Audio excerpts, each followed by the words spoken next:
आइए आप सभी का SMT GTPG कॉलेज में नागांव झुंझुनू में स्वागत, वेलकम। अपन कई दिन से वीडियो नहीं बना रहे थे, फिर वापस अपना BA पार्ट फर्स्ट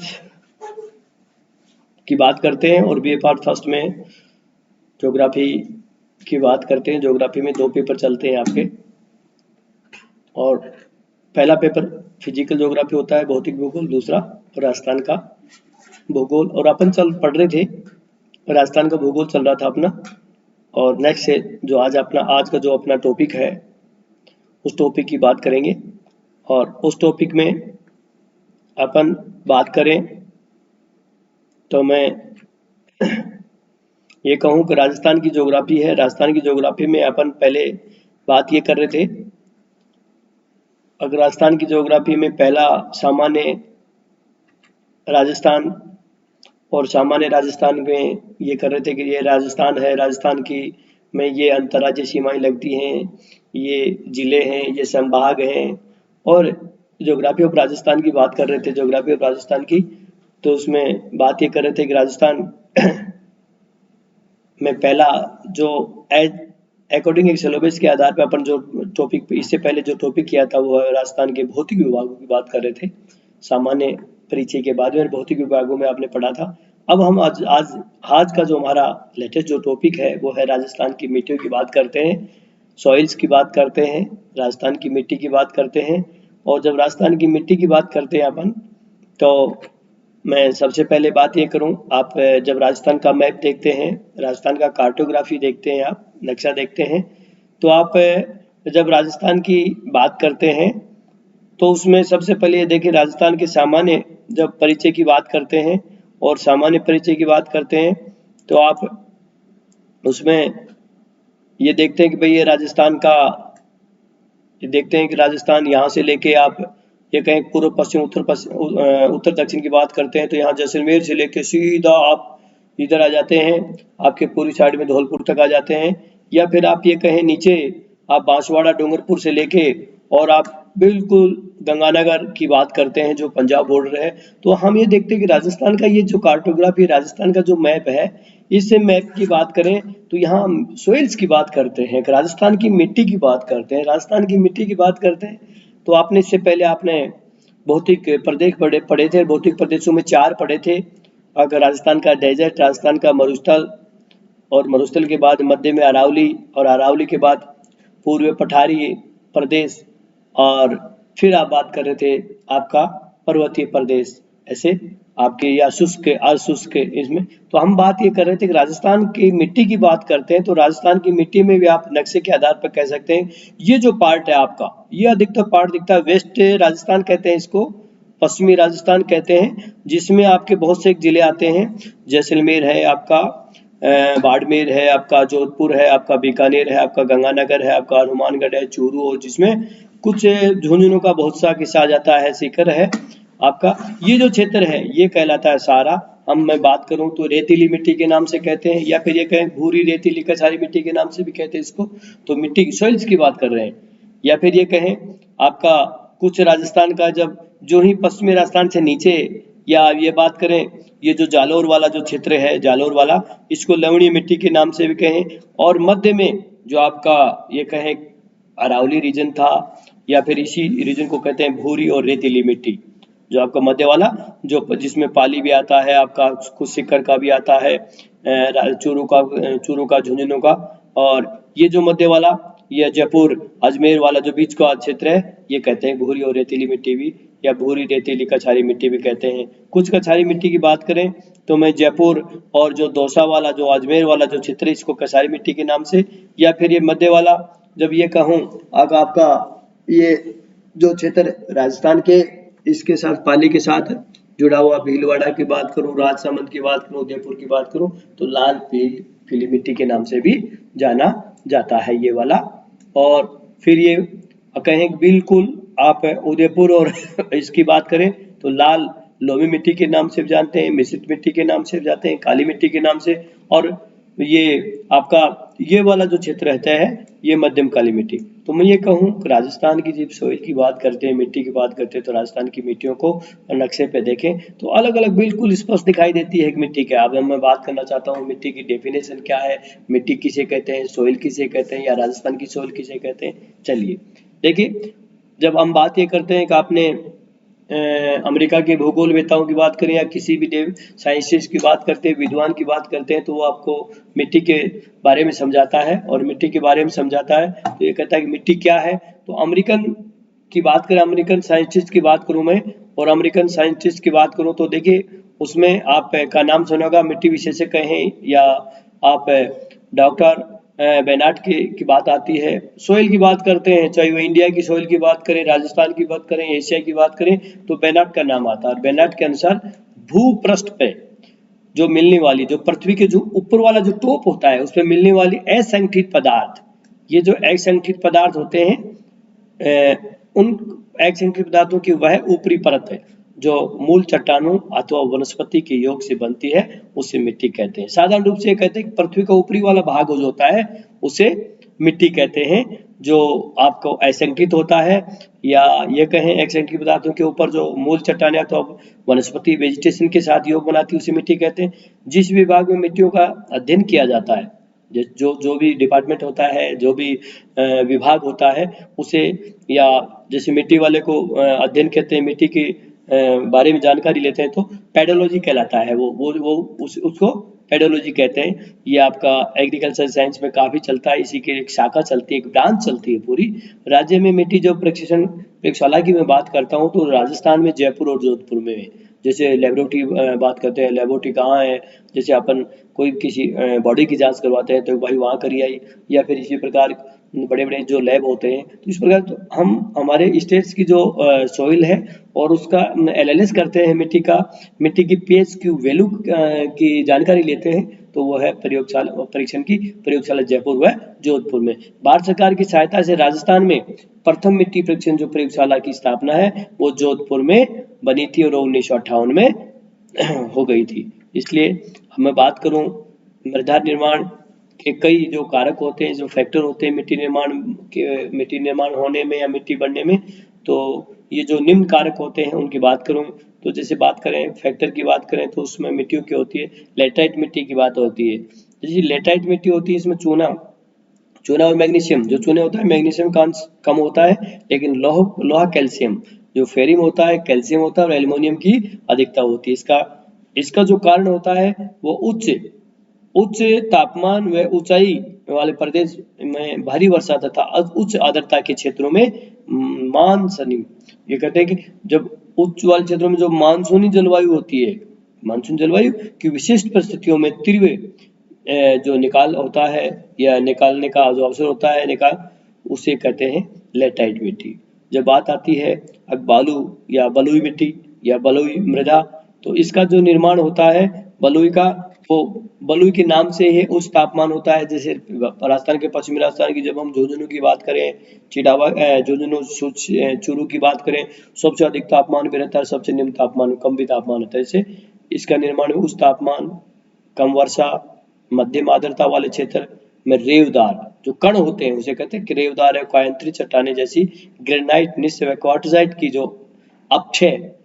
अपक्षय जो होता है, या ये कहते हैं मिट्टी को टूटना के कारण मिट्टी का लाल मृदा होती है। इसी बात करें राजस्थान की मिट्टी में काली मृदा की बात करें, इस काली मृदा को रेगुर में भी कहते हैं। यह अधिक आर्द्रता वाली होती है, अधिक आर्द्रता वाली, या ये कहें उपजाऊ वाली या क्षमता वाली, कैपेसिटी ज्यादा होती है क्षेत्र में, और ये बेसाल्ट व लावा से निर्मित होती है। जो आंतरिक भाग से जो लावा निकलता है पृथ्वी की, वो बेसाल्ट जो रॉक्स होते हैं चट्टानों से निर्मित होती है। इसमें लोहे की अधिक प्रचुरता के कारण लाल रंग होता है। इसका लाल रंग का कारण ये होता है फेरिम के कारण है।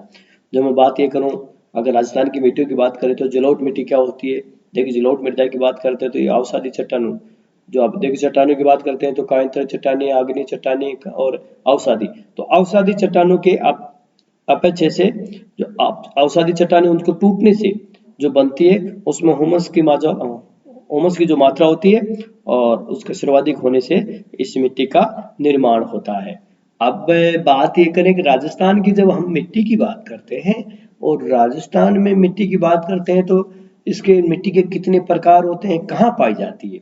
तो मैं बात करूं, पहले अभी नक्शे से दिखाई दे रहे थे आपको और नक्शे में पूरा ये दिखाई दे रहा था कि ये ऐसा पश्चिमी राजस्थान का है, इसमें इस प्रकार की आती है मिट्टी, पूर्वी में इस प्रकार की है, उत्तरी में ये है, तो दक्षिण में ये है, उत्तरी पूर्वी में। तो मैं बात पहले सबसे पहले करूँ रेतीली बलुई या मरुस्थलीय मिट्टी राजस्थान में कहाँ पाई जाती है।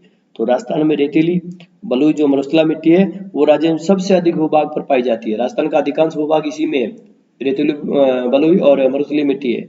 मैं ये कहूँ इसका विस्तार की बात करूँ या ये कहूँ राजस्थान के कौन कौन से जिले आते हैं, तो राजस्थान का जो पश्चिमी क्षेत्र आता है वो अधिकतर इसमें आता है। जैसे पश्चिमी क्षेत्र के जिले की बात करते हैं, कौन कौन से जिले आते हैं, तो जैसलमेर की बात करते हैं, बाड़मेर की बात करते हैं, जोधपुर की बात करते हैं, चूरू की बात करते हैं, सीकर की बात करते हैं, झुंझुनू की और बीकानेर। ये सभी जिले किसमें आते हैं, रेतीली बलुई मरुस्थलीय मिट्टी में।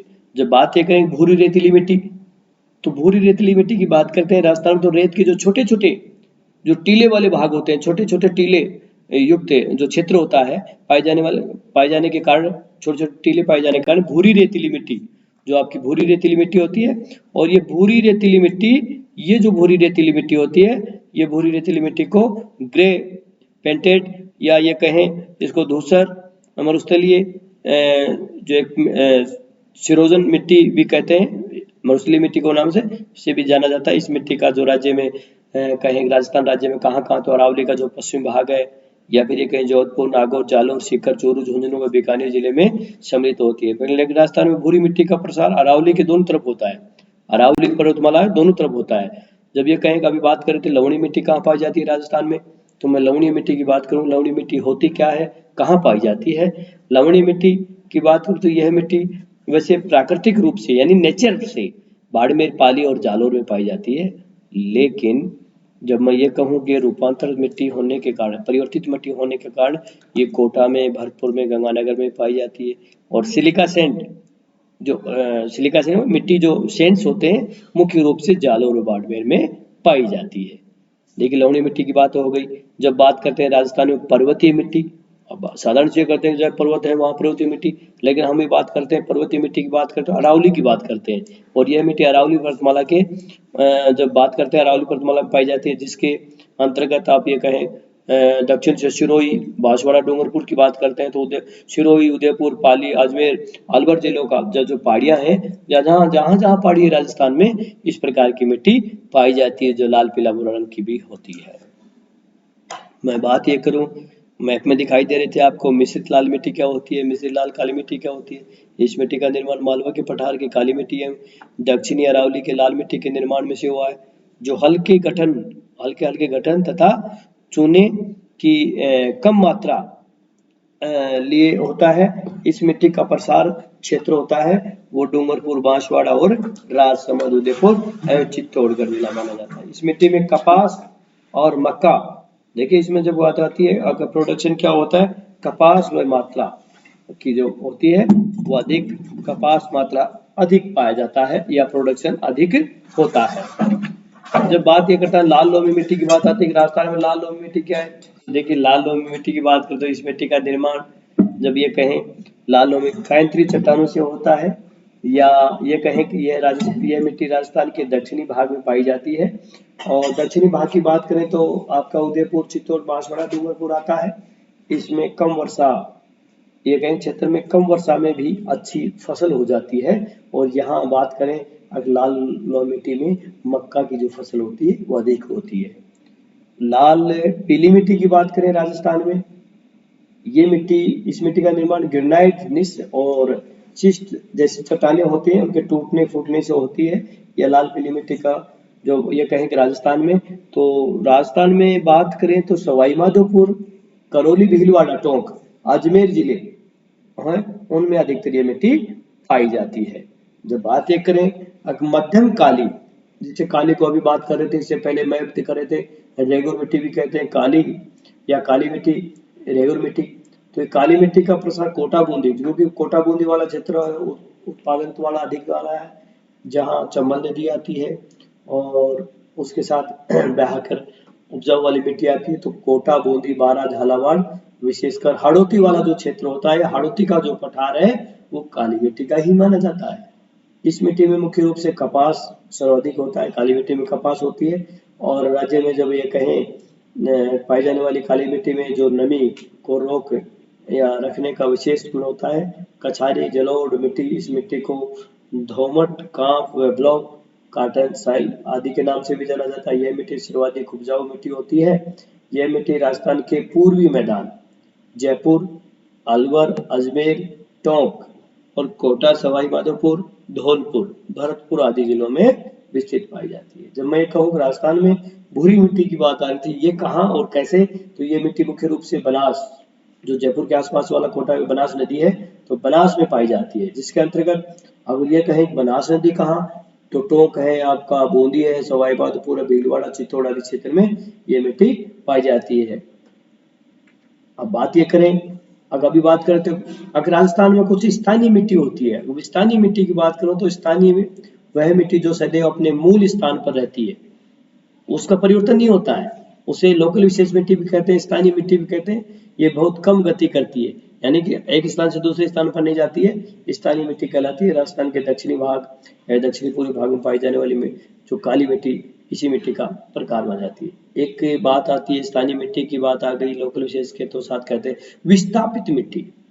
देखिए, ये विस्थापित मिट्टी को ऐसे भी समझ सकते हैं राजस्थान में नदी एवं पवनों के प्रवाह से, यानी कि पानी नदी से एक स्थान से दूसरे स्थान पर माइग्रेशन करता है, एक स्थान से दूसरे स्थान नदी का प्रवाह होता है जल का, और पवनों को पवन वायु के द्वारा प्रवाह से अपने मूल स्थान से हटकर अन्य स्थानों पर स्थापित हो जाना, यानी कि विस्थापित मिट्टी उसे कहते हैं एक स्थान से दूसरे स्थान पर माइग्रेशन आना, हो जाना, एक स्थान से दूसरे स्थान पर चले जाना, उड़ के बह के, इस प्रकार विस्थापित मिट्टी कहलाती है। और राजस्थान का ये पश्चिमी उत्तरी पश्चिम भाग माना सबसे अच्छा उदाहरण माना जाता है।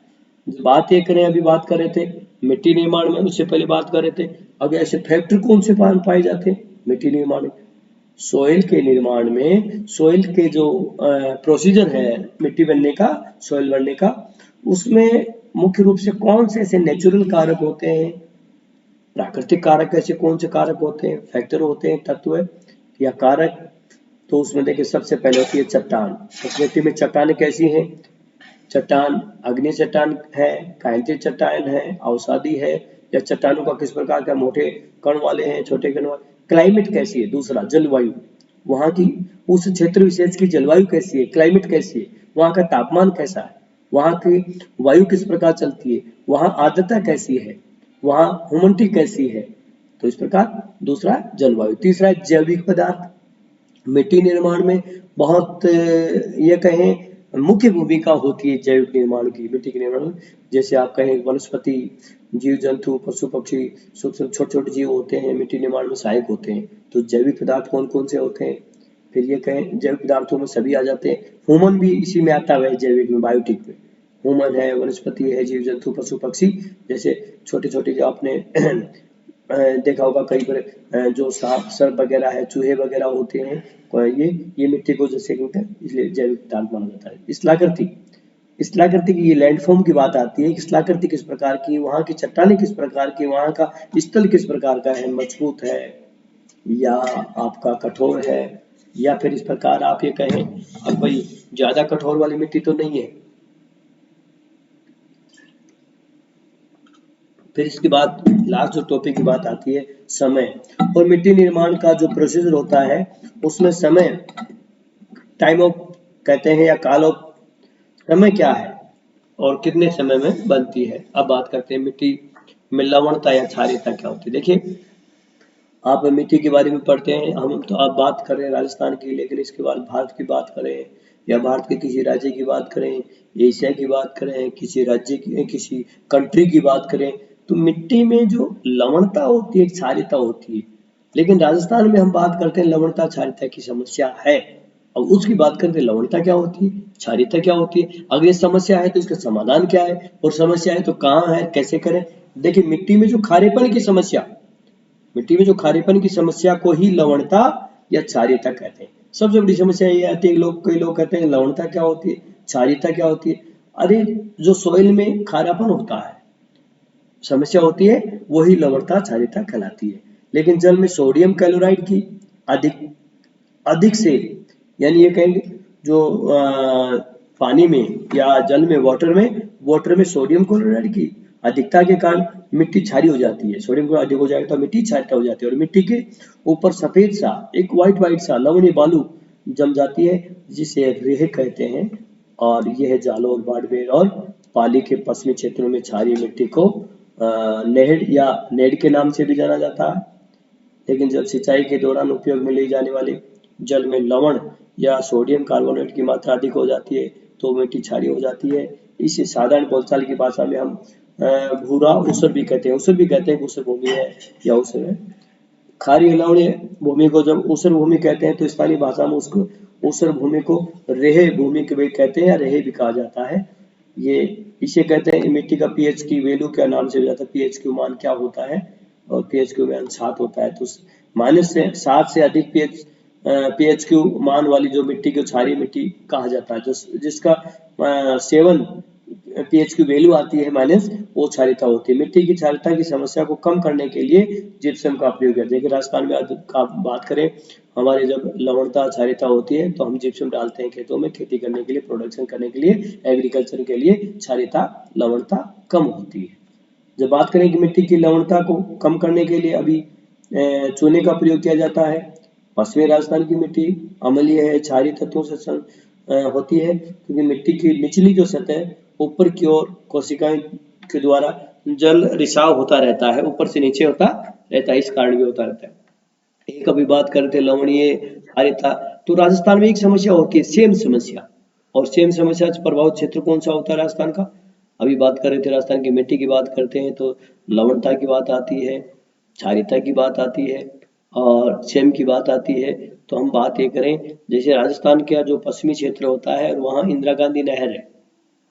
इस नहर को आजकल वर्तमान में राजस्थान नहर के नाम से भी जानते हैं, या फिर पहले राजस्थान नहर के नाम से भी जानते थे और इंदिरा गांधी पीएम बनने के बाद में इसको इंदिरा गांधी नहर के नाम से भी जाना जाता है। देखिए राजस्थान में हनुमानगढ़ जिले के आसपास वाला क्षेत्र, या कहें बड़ौपल की बात करें, भगवान दास की बात करें, देवीदास, नौहर के आसपास, रावसर के आसपास की जो बात करें, बीच का जो क्षेत्र होता है सेम प्रभावित क्षेत्र माना जाता है। सेम की समस्या होती है, नहर से पानी एक जगह रुक जाता है, रुकने के बाद सेम की समस्या हो जाती है और पानी भरा रहता है। चंबल इसी प्रकार की समस्या चंबल में भी है, सिंचाई क्षेत्र जहाँ सिंचाई को करते हैं वहाँ सेम की समस्या को अगर दूर करने की उपाय करें तो बात करें तो इंदिरा गांधी नहर सिंचाई क्षेत्र में सेम की समस्या को दूर करने के लिए एक इंडौच वाल कहते हैं जल निकास परियोजना, या ये कहें वर्तमान में सामान्य ज्ञान में कई बार बात आती है, एक हॉलैंड की बात आती है, या नीदरलैंड कहें, हॉलैंड या नीदरलैंड के सहयोग से जब राजस्थान नहर, इंदिरा गांधी नहर है आई और सेम की समस्या बन गई, तो 2003 में 3000 से इनके सहयोग से और सेम की समस्या को दूर किया जा रहा है 2003 से नीदरलैंड के सहयोग से। इस योजना के तहत यूकोलिप्ट जो नामक पेट दलदल को रोकने के लिए लगाया जाता है। चंबल सिंचाई की बात करूं तो सेम की समस्या को दूर करने के लिए कनाडा के सहयोग, चंबल में तो कनाडा के सहयोग से, और आपको इंदिरा गांधी की बात करूं तो नीदरलैंड, हॉलैंड के सहयोग से सेम समस्या का समाधान किया जा रहा है। और जब बात अभी आ रही थी चंबल को समस्या के लिए कनाडा के सहयोग से राजदा एक परियोजना चलाई जा रही है राजदा के नाम से, और सेम परिस्थिति में परिवर्तन आया है और चेंजिंग हुआ है, जो इकोसिस्टम कहते हैं, जिसे इकोलॉजी कहते हैं। अब मैं बात करूं इसी के साथ ऐसी बात आ रही है तो सोइल या मिट्टी के अपर्दन के प्रकार की बात करूं, किससे अपर्दन होता है, इरोजन किससे होता है, मिट्टी का अपर्दन, या ये कहते हैं साधारण भाषा में कटाव। मृदा अपर्दन, मृदा का कटाव मुख्य रूप से 3 प्रकार से होता है। एक जल से, जल अपर्दन, यानी नदी से, जल से अपर्दन होता है, पानी से, और ये लंबवत आयुनलिका के अपर्दन होता है, यानी कि जल का तेज गति से जल बहता है, नदी तेज गति से चलती तो अपर्दन होता है। एक स्थान से दूसरे स्थान पर गहराई से काट के एक स्थान दूसरे स्थान पर पानी मिट्टी निकल जाती है, एक स्थान से उठ के दूसरे स्थान पर चली जाती है, जिसे लंबवत या आयुनलिका अपर्दन भी कहते हैं। लंबवत मतलब लंबे कटाव हो जाता है। राजस्थान में सर्वाधिक आयुनलिका अपर्दन चंबल नदी से दक्षिणी पूर्वी राजस्थान में होता है। जब बात करें राजस्थान होता है तो राजस्थान में चंबल नदी पे होता है अपर्दन, लंबवत लंबा। दूसरा बात करूं वायु अपर्दन, ये कहते हैं क्षैतिज, ये क्षैतिज, जैसे बात लंबा तो क्षैतिज, तो पानी से लंबवत अपर्दन होता है, वायु अपर्दन से क्षैतिज अपर्दन, परत अपर्दन होता है। ये थार के रेगिस्तान में माना जाता है। ये वो चंबल में माना, ये पश्चिमी राजस्थान में, थार के रेगिस्तान में, पश्चिमी राजस्थान में वायु के द्वारा मिट्टी का कटाव होता है। और ये जैसलमेर में जून जुलाई अप्रैल महीने में या जून महीने में जबकि न्यूनतम, और धौलपुर में परत अपर्दन होता रहता है। राजस्थान में मिट्टी के अपर्दन को रोकने के लिए सबसे महत्वपूर्ण बात करें तो वृक्ष ज्यादा से ज्यादा लगाओ, बबूल खेजड़ी इसीलिए लगाई गई है अपर्दन रुके। अब इसी में बात करूं मैं, अब पर्वतीय प्रदेशों में वर्षा के पानी को तेज बहाव से मिट्टी का कटाव ऊपर से नीचे की ओर होता है और इसे चादरी अपर्दन भी कहते हैं। कई बार आता है राजस्थान में मिट्टी को पढ़ते हैं तो चादरी अपर्दन क्या होता है, तो चादरी अपर्दन ये होता है पर्वतीय प्रदेशों में वर्षा के कारण वर्षा के जल के तेज बहाव से मिट्टी का कटाव ऊपर से नीचे होता है, उसे ही चादरी अपर्दन कहते हैं। राजस्थान में सर्वाधिक चादरी अपर्दन की बात करूं मैं, एज ए लोकेशन की बात करूं, क्षेत्र की बात करूं, जगह की बात करूं तो सिरोही और राजसमंद जिले में माना जाता है। आगे मैं बात करूं, सॉइल की बात करूं, राजस्थान की मिट्टियों की बात करूं तो मिट्टी वैज्ञानिकों ने या मृदा वैज्ञानिकों ने मृदा की उत्पत्ति, रासायनिक संरचना, केमिकल स्ट्रक्चर की बात कर रहा हूं, वह अन्य गुणों के आधार पर विश्वव्यापी मृदा वर्गीकरण प्रस्तुत किया है और जिसके आधार पर राजस्थान में निम्न प्रकार की मृदाएं पाई जाती है। मैं बात है एक केमिकल सॉइल की बात करूं तो जैसे पहली एरिड सॉइल्स की बात करूं, एंटी सॉइल्स की बात करूं, अल्फा सॉइल्स की बात करूं, एनसेप्ट सॉइल्स की बात करूं और वैरायटी सॉइल्स की, ये केमिकल सॉइल क्लासिफिकेशन की बात कर रहा हूं।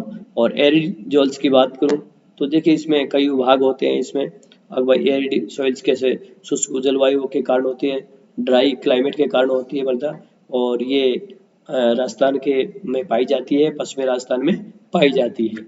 जब अभी इसी की बात करूं एंटी सॉइल्स क्या होती है, इसकी मैं बात करूं, एंटी सॉइल्स की बात करूं तो ये राजस्थान में कहते हैं कि रंगों के आधार पर हल्का पीला व भूरा रंग होता है, जो पश्चिमी राजस्थान के अनेक भागों में विस्तृत पाई जाती है एंटी सॉइल्स। इसे यह भी कहते हैं टोरी चैमेंट्स के आदि के नाम से भी।